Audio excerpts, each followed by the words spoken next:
So I promised myself I was gonna limit my puns to 3 or less, so hold me to that. Earlier this week, Samsung finally announced the findings of what caused the Galaxy Note 7 to explode. Not only in the first case with the initial shipping units, but also in the second after the recall. So a few things to bear in mind before I get to that. Samsung did say that the Galaxy Note 8 is probably going to be delayed a little bit. They were planning on announcing it at Mobile World Congress, which is coming up in February.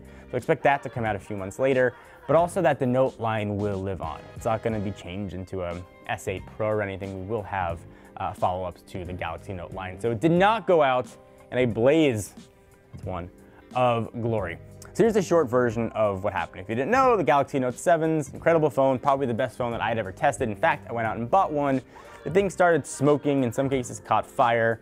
Samsung issued a recall of the phones and then sort of a mandatory recall. Had about 2 to 3 weeks in between and then started shipping units they said were fixed. Those two were plagued with similar issues. So here's what happened with the first batch of phones. Samsung was trying to cram a lot of components into the Note 7. In fact, it was rumored that the retina scanning wasn't supposed to be in the Note 7 at all. It was supposed to be debuted in the Galaxy S8. In order to make the Note 7 a huge success, they pushed in, which pushed components to get smaller and smaller and smaller.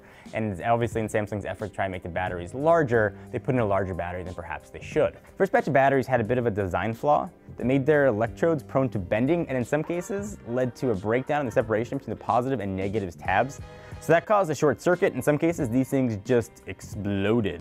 So that's the story with the Note 7. That's kind of the end of that chapter. It wasn't anything that we didn't expect. It was sort of everything that we anticipated. Too much in too little space caused the batteries to bend. Lithium-ion cells tend to swell anyway, and there wasn't even room for them to do any of that. So a lot of things led to these batteries starting to smoke and explode. Hopefully Samsung has learned no lesson, which they claim they have, and the Galaxy S8 will come a little bit later, but will come free of problems and will be a smoking success. That's only 2.